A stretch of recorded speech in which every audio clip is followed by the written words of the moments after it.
कहते हैं कि विज्ञान जहां अपनी सरहदें समाप्त करता है, आध्यात्म की सीमा रेखा का वहीं से प्रारंभ होता है।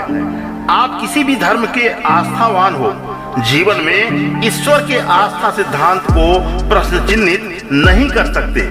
मेरा सफर मील के किन्हीं पत्थरों से गुजरे। हम आस्था के इस प्रचंड विश्वास के सिद्धांत और रूप पर जरूर रुकते हैं और धार्मिक आस्था ज्ञान के उस बारीक तथ्यों को बाहर निकालकर आप तक पहुंचाने की कोशिश करते हैं, जिसमें आप टूरिज्म के साथ अपने बौद्धिक ज्ञान की वृद्धि भी कर सकें। वाराणसी से 45 किलोमीटर दूर सत्तेसगढ़ मार्ग का ये दुर्गा मंदिर चुनारगढ़ उर्फ चुनार के निवासियों के लिए ही नहीं बल्कि प्रदेश में अपनी मान्यता रखता है।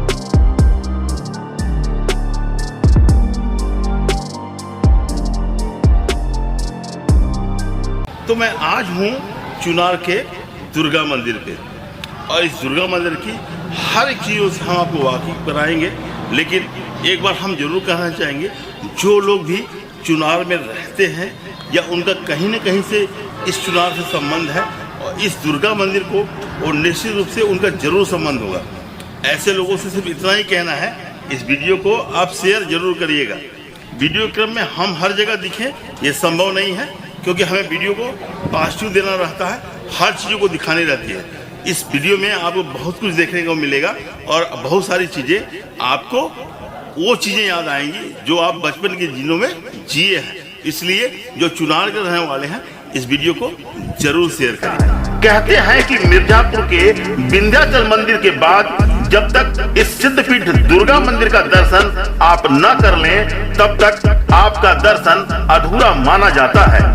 स्क्रीन पर आप इस मंदिर को देखते भी रहिए और आस्था के इस मजबूत तर्क को हम अपने संवादों से इस पवित्र मंदिर का जानकारी भी आपको देते रहेंगे, जिससे आपका धार्मिक और बौद्धिक मार्गदर्शन भी आपको प्राप्त होता रहेगा। कहते हैं कि ऋषि अगस्त ने चुनार से ही अपनी दक्षिण भारत की यात्रा आरंभ की थी, जहां विंध्याचल उन्हें साष्टांग प्रणाम मुद्रा में आज तक लेटा हुआ है। अगस्त से जुड़ने के कारण ही चुनार को दक्षिण भारत का प्रवेश द्वार माना जाता है। आज वर्तमान में चुनार बस स्टेशन से जो मार्ग दुर्गा को होते हुए सिद्धनाथ की दरी तक जाता है, वहीं पर दुर्गा मंदिर स्थापित है।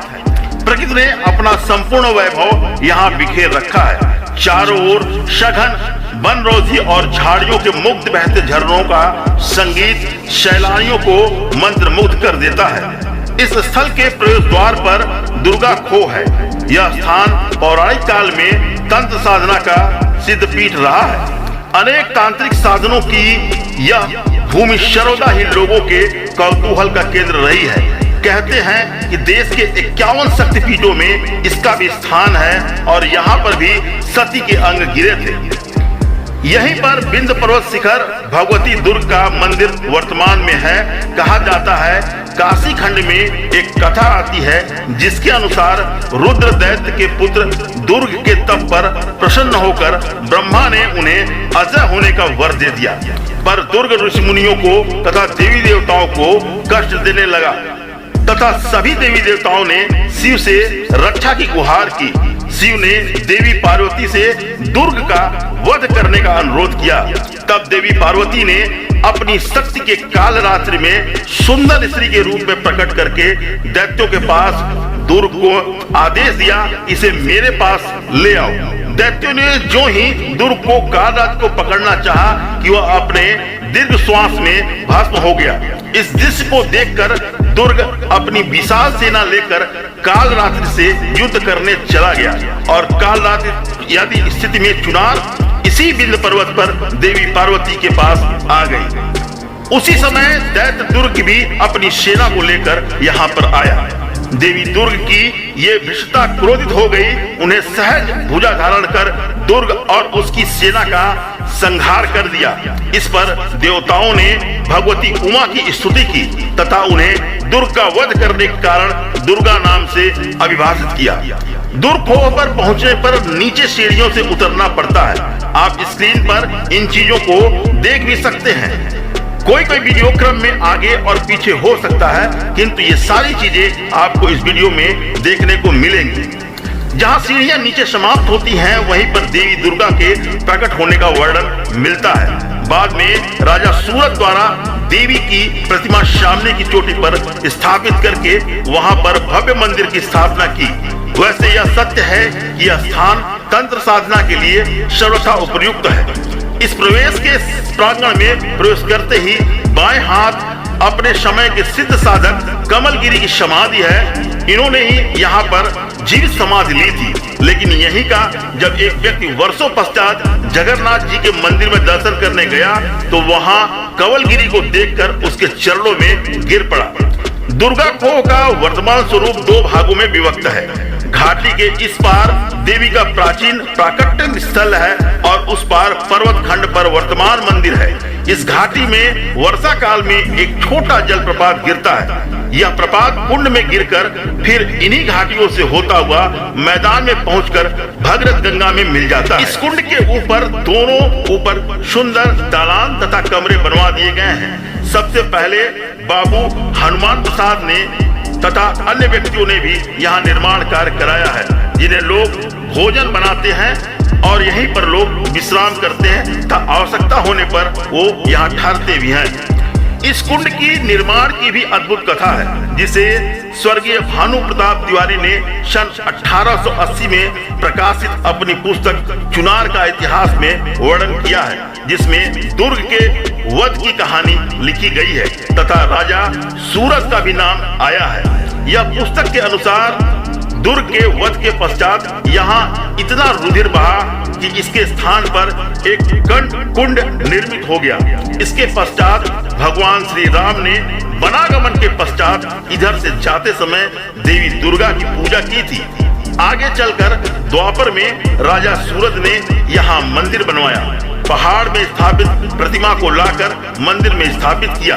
राजा सूरत ने देखा कि यहाँ का कुंड रुधिरा से भरा हुआ है, तो उन्होंने सोचा कि दुर्ग को बलि प्रिय है, अतः उन्होंने अनेक जीवों को बलि यहाँ पर दी। इसके बाद जब राजा सूरत ने अपना शरीर त्याग किया, तब यमराज ने कहा कि तुमने बहुत पुण्य किए हैं, स्वर्ग सुख तुझे मिलना चाहिए, किंतु तूने अनेक जीवों का वध किया है, अतः पहले योनियों में तू पहले जन्म ले, बाद में तुझे सुख स्वर्ग का सुख प्राप्त होगा।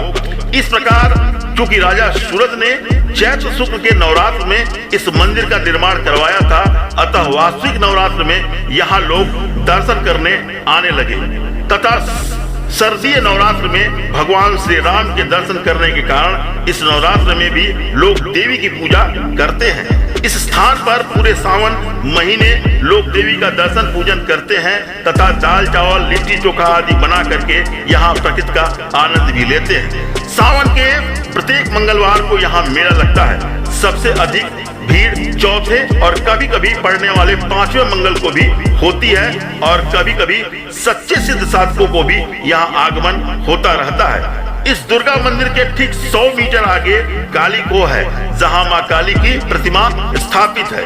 यह स्थान भी प्राकृतिक सुषमा से भरा हुआ है तथा यहीं एक पानी का स्रोत भी है, जिसमें अत्यंत मीठा एवं सुपाच्य जल निकलता है। यह स्थान एकांतिक साधना के लिए सर्वथा उपयुक्त है। अधिकतर साधक अपनी योग एवं तांत्रिक साधना यहीं से संपन्न करते हैं। काली खोह के संबंध में अनेक कथाएं प्रचलित हैं। पहले जब आवागमन के साधन कठिन थे तथा यहाँ हिंसक जीवों की बहुलता थी, तब यहाँ अत्यंत सिद्धि कोटि के ही लोग रह पाते थे, लेकिन अब ऐसी बात नहीं है। इस समय दुर्गा खोह में नियमित लोग आते रहते हैं। यहाँ दोनों स्थानों पर पुजारी सर्वदा निवास करते हैं। चुनार क्षेत्र की देवी दुर्गा और देवी काली सर्व मनोकामनाएं पूर्ण करने वाली हैं, इसलिए यहाँ मान्यता मानने तथा उन्हें उतरने बुद्ध युवा नर नारी सभी यहाँ आते हैं और देवी की स्तुति कर इस प्रकार अपनी मनोकामनाओं को पूर्ण करते हैं। इस पूरे वीडियो में हमने देवी दुर्गा के इस पूरे मंदिर को आपको दिखाने की कोशिश की है तथा आस्था के पीछे जो मजबूत तर्क यहाँ दिए जाते हैं उस पूरे तर्क को आपको बताने की कोशिश की है। एडवोकेट अशोक कुमार सिंह नाम है हमारा और आप देख रहे थे एवरीथिंग पॉसिबल। बहुत बहुत आभार मित्रों।